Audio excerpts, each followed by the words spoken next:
What's up guys, welcome to Garage RC. This is going to be the first either Instagram video or YouTube video that I'll be posting. But today we're going to be showing you how to make your RC shocks internally sprung.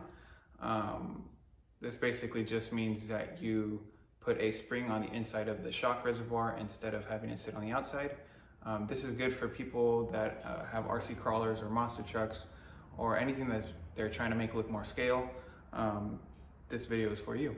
So what you're gonna need is obviously an RC car, a pair of dikes, that way you can cut some shocks, obviously whether you're doing the front or the rear of the RC car. And then most importantly, you're gonna need to purchase a spring assortment kit, whether it's from Lowe's, Home Depot, Harbor Freight, or any type of hardware store. I got this from Harbor Freight and it costed me about $5. It came with all these assortments of springs. I believe they're used for like hinges or kind of like garage springs, garage door springs, but for something smaller. But these will work fine. Okay, so getting right into it. These are the rears for my SMT10. I already did these just to kind of get a feeler of how to basically make these internally sprung. These are pretty solid, so we'll go ahead and put those aside. The next thing we're gonna do are the fronts. So I'm gonna go ahead and take off these shocks, and then we'll go ahead and show you guys how to make them internally sprung.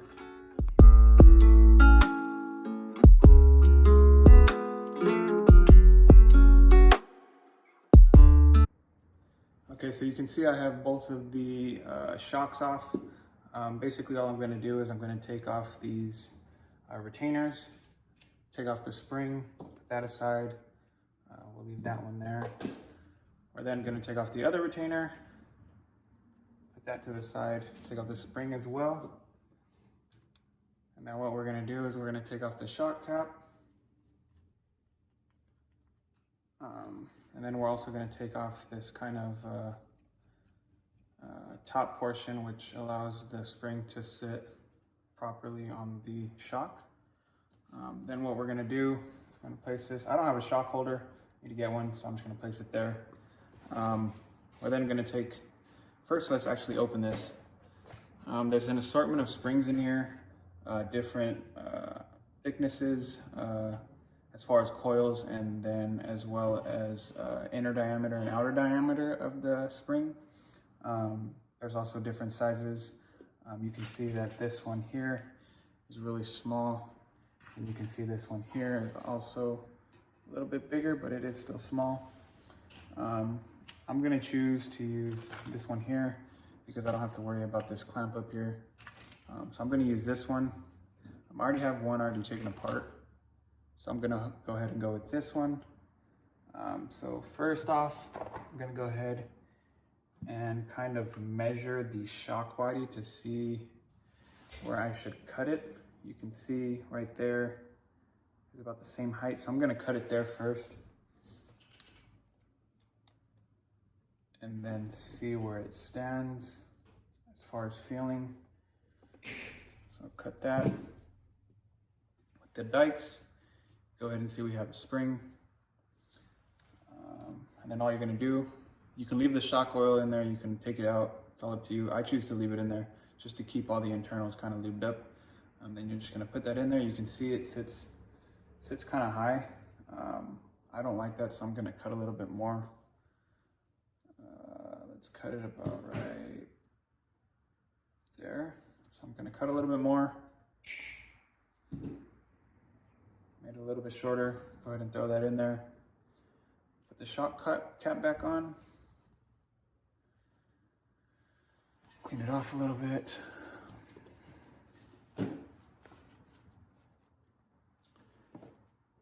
And kind of get a feel for it, about where it sits. For me, I'm gonna go ahead and leave it there. Kind of like that. I'm gonna take this shock cap back off.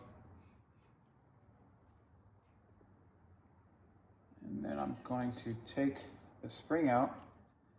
Mine still has oil in it, so it's gonna get kind of messy. Gonna put the shock off to the side, clean the spring off a little bit. Then I'm gonna grab another one. I don't know if this one's long enough, but go ahead and try it. I'm just gonna get a new spring. So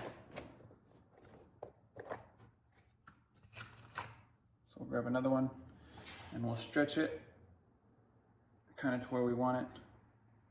You gotta kind of also get how far the springs are, or the actual coils are from each other on one spring, and then match it to the other one.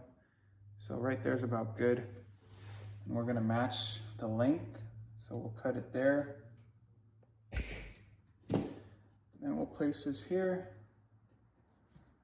You can see that right there is about where we want to cut it.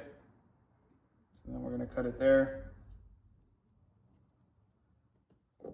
Let's cut it there. Yeah, right there. That should be fine. Boom. This one's a little bit longer, but once I put it in there and I compress it a little bit, it'll get smaller. So then there, after cutting both of them to the same length, we have 2 springs that we can put inside the shocks to make them internally sprung. Grab the other shock, take the shock cap off, and then you're going to want to take that that spring seat for the top off of the shock itself. And then you're going to want to take the bladder out, place that to the side. Put it in there, put the spring in there, that is.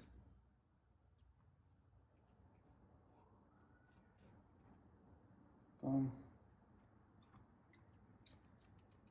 Seems good. Grab the one that we first did, throw the spring in there, put the shock cap on.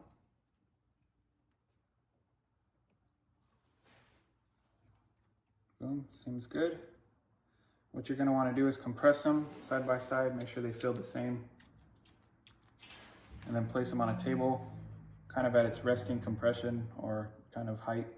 And we can see this one's a little bit taller, so I'm just going to keep on compressing it till it gets to where I need it. That should be fine, to be honest. It doesn't have to be perfect, as long as they're kind of the same, but we'll leave that there. So then from here, we're pretty much done with the internal spring part. Everything else is just reinstalling and putting it on the car, making sure that you like the way it sits and how it handles. If not, you can always mess with the spring length, as well as how many coils there are on the spring itself. The more coils, the stiffer it's going to be. The less coils, the softer it's going to be. So those are the things you can mess around with and get a feel for when you actually put it back on the car. It's a little bit of a process, especially building your own internal springs, just because you don't know how they're going to react. So there might be some back and forth and it might take you a while, but overall this took me about 30 minutes to do front and rear. So it shouldn't be too hard.